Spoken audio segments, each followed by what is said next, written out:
د کندهار مرکزی جهادي مدرسې څخه 340 تنه علماء کرام فارغ سول. د کندهار مرکزی جهادي مدرسې څخه د عالی قدر امیر المؤمنین شیخ صاحب حفظه الله تعالی په حضور کې 340 تنه علماء کرام فارغ او د فضیلت پګړۍ وروتړل شوې چې پر مهاله د کندهار د مرکزی جهادي مدرسې محتمم شیخ مولوي سید سرور شاه د بلخ والی حاجی محمد یوسف وفا د خوست والی عبدالقیوم روحانی د افغانستان د جهادي مدرسو رئیس عبدالواحد طارق د سترې محکمې معاون او د جنوبي غرب زون د تمیز عالی مقام او د سترې محکمې قضایي معاون شیخ مولوي سردار محمد ابوالفیضان د همدې قضایي معاونیت د نظامی دیوان رئیس شیخ عزیز الله مظهری د مرکزی دارالافتا رئیس شیخ مولوي نور الله منیر د کندهار د حج اوقاف رئیس شیخ مولوي عبدالبصیر فایز د 205 البدر قلی اردو د پوځي تعلیمي مرکز د تعلیم او تربیه مسؤل شیخ الحدیث مولوي عبدالوارث حنفی د کندهار د علماء شورا رئیس شیخ مولوي ملک شاه صاحب د کندهار د پوهنې رئیس شیخ مولوي فخر الدین نقشبندی صاحب د کندهار د امر بالمعروف رئیس مفتی کریم الله فقیر د کندهار شاروال عبد الله روحانی یو شمیر نور مسؤلینو علماء کرامو او عام خلکو ګډون کړي وو. د کندهار د مرکزی جهادي مدرسې د علماء کرامو د فراغت په مناسبت جوړ شوی غونډه کې عالی قدر امیر المؤمنین شیخ صاحب حفظه الله تعالی فارغ سو علماء کرامو ته د مبارکۍ ترڅنګ وویل چې اسلامي نظام مو په هیواد کې په ډیرو قربانیو راغلی چې هیڅ چا په تحفه کې نه دی راکړي چې په وینای د غرب په اختارونو پروا مکوي. کافران مسلمانان په هیڅ صورت نه مني او نه د مسلمانانو عقیده مني بلکې اسلامي نظام په ډیرو قربانیو او شهادتونو راغلی د ساتلو لپاره باید قرباني ته ودرېږو. نو الله جل جلاله دې د دې فاضلانو دا سفر قبول کړي. الله پاک دې د دې پر علم باندې ښه اثرات مرتب کړي. زه مبارکي وایم رب جل جلاله دې د دې دا مهنت و دا قرباني و دا سفر دی الله ځنې قبول کړي او الله پاک دې د دې علمونه نافع وګرځوي. ګوري جهاد پرې نږدې ګوري د مجاهدینو ملګري پرې نږدې ورخطا نسی دی کافرانو ته دا کافران په یو صورت تاسو نه مني نستاسو دغه کیفیت مني نستاسو صورت مني نستاسو سیرت مني نستاسو عقیده مني په هیڅ صورت. یعنی کدا اراده لري چې دغه اسلام باندې تر مرګ پورې ودرېږي بیا نو دې شانو ته ځان ټینګي شهادتونو ته ځان ټینګي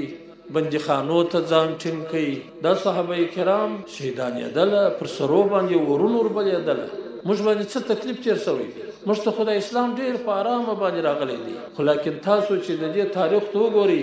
چې د ابتدا سره د اسلام څنګه راپورته سو دا چا راپورته کوي دا په ډیرو مقدسو وینو باندې راپورته شوی دی او دا اسلام در دې ځای پورې موږ ته خو ډیر په وساره ورسېدو موږ پر دې اسلام څخه خارج شولې ده څه مهنت مو کړی دی هیڅ چاته به ضرر څوک به ضرر نشي ورسولی چې د دې په مقابل کې ودرېږي کې غرب په مقابل کې ودرېږي کې شرق په مقابل کې ودرېږي ضرر نشي ورسولی. دا مو عقیده ده دا مو ایمان دی پر دغه ولاړ یو دا څه شی دی دا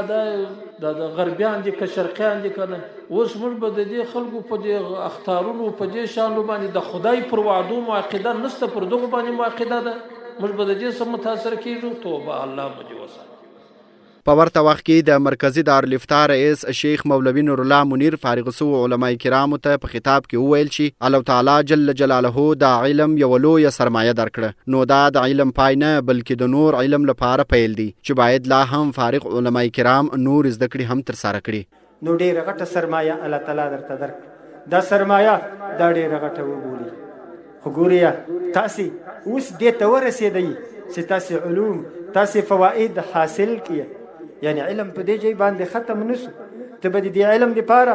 نورم کوشش کوي د خلکو د راهنمایي لپاره به چې عملا ورته راهنمایي ورکړي قولا و فعلا ورته راهنمایي ورکړي ته به ډېر زیار کاږې بیا هغه مقام ته هغه ځای ته به رسېږي چې په هغې کې به ته هغه څوک جوړېږي چې رب جل جلاله د هغې په حق لوایي یرفع الله الذین آمنوا منکم والذین اوتوا العلم درجات. د کندهار د مرکزی جهادي مدرسې ناظم حافظ مولوي عبدالحدی د فارغ سو علماء کرام شمیر 340 تنه یاد کړ. دغه نوې د جهادي مدرسې غونډه چې کومه وه د ساري فضیلت مناسبت جوړه شوې وه چې ټوټال په دې کې 345 تنه شاوخوا دونه فضلای کرام هغو ته د ساري فضیلت ور پر سر کېدی. د افغانستان د بېلابېلو ولایتونو څخه مسؤلینو تشریف راوړی و او د کندهار مسؤلینو ترڅنګ په خپل اسلامي امارت زعیم شیخ صاحب حفظه الله هم ودې جلسې تشریف راوړي او ګډون یې وکړي او فضلای کرام ته ختم د بخاري په خپل مبارکه ژبه سره تدریس کړي او ترڅنګ د فضلای کرام ته او دغه رقم د جلسې ګډونوال ته پر بېلابېلو موضوعاتو باندې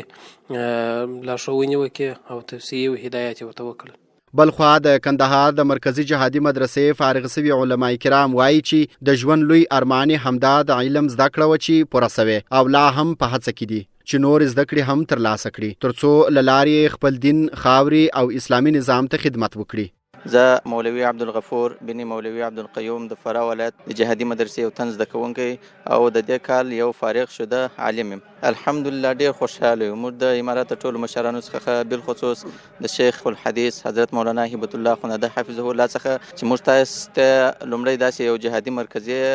مدرسه برابر کړې ده او کال په کال د هغې پوښتنه کوي. سږ کال هم الحمدلله شیخ صاحب حفظه الله د فضلای کرامو د ستربندي فضیلت او مراسمو ته خپل تشریف راوړی و چې الحمدلله د زموږ د فضلای کرامو او د عوامو او د فضلای کرامو د کورنۍ لپاره ډېر خوشحالي ځای و. موږ د امیرالمؤمنین حفظه الله تعالی څخه ډېر خوښ او خوشحاله یو چې موږ دا جلسه په برکت او په خپل راتګ سره مزینه کړله. بیا هم ټولو فضلای کرامو او د هغوی کورنۍ ته مبارکي وایو. الله تعالی دې وکړي چې دا سلسله د آینده کلونو لپاره نور هم ورده شي او موږ تاسې مشران آینده د دې جلسې ته په راتګ سره نور هم خوښي ور وبخښي او دا جلسې نور هم مزینه کړي. د یادونې وړ ده چې د یادې مدرسې ټولې چارې د اعلی قدر امیر المؤمنین حفظه الله تعالی په خاصه پاملرنه سره مخ ته وړل کیږي. د غونډې په وروستیو شیبو کې ټولو فارغینو ته د اعزاز پګړۍ ور پر سر سوې او د دوی د زحمت په بدل کې د فارغت سند ورکړل سو. وروسته د فارغت غونډه د دعا په ویلو سره پای ته ورسېدل.